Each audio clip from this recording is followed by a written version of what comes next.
Israel Iran যুদ্ধে Saudi আরব নিরপেক্ষ ছিল, এমনটাই সবাই জানে। কিন্তু এবার ভিন্ন তথ্য দিল তেল আবিব ভিত্তিক সংবাদ মাধ্যম ইসরায়েল হাইয়ম। সংঘাতের সময় ইসরায়েলকে সহযোগিতা করেছে সৌদি আরব। বিভিন্ন সূত্রের বরাতে অনুসন্ধানী প্রতিবেদনে এ তথ্য দিয়েছে ইসরায়েলি গণমাধ্যমটি।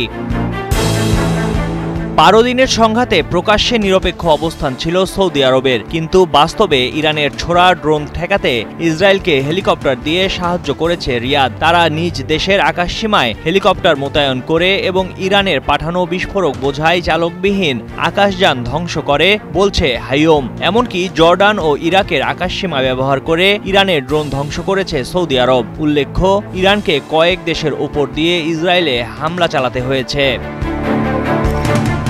ইরান ইসরায়েল সংঘাতে বারবার প্রকাশ্যে ইসরায়েলের হামলার নিন্দা জানিয়েছিল সৌদি আরব। প্রতিবেশী জর্ডান ও ইরাকও কখনো মুখে বলেনি তারা সরাসরি বা পরোক্ষভাবে ইসরায়েলকে সহযোগিতা করেছে। তেহরানকে সরাসরি সহযোগিতা না করলেও শুরু থেকেই ইসরায়েলের বিরুদ্ধে কথা বলতে দেখা যায় সৌদি আরবকে। বিনা উস্কানিতে ইরানের ভূখণ্ডে ইসরায়েলি হামলার নিন্দা জানিয়েছিল রিয়াদ। সৌদি আরবের আকাশসীমা ব্যবহার করে ইরানে হামলা চালাতে দেওয়া হবে না, এমন বক্তব্যও দেওয়া হয়েছিল। এদিকে 12 দিনের সংঘাতে ইরান একা লড়াই করলেও অনেকেরই সহযোগিতা পেয়েছে ইসরায়েল। ইরানের ছোড়া মিসাইল ও ড্রোন ভূপাতিত করে ঘনিষ্ঠ মিত্র হিসেবে পরিচিত যুক্তরাষ্ট্র, যুক্তরাজ্য, ফ্রান্সের মতো পশ্চিমা দেশগুলো।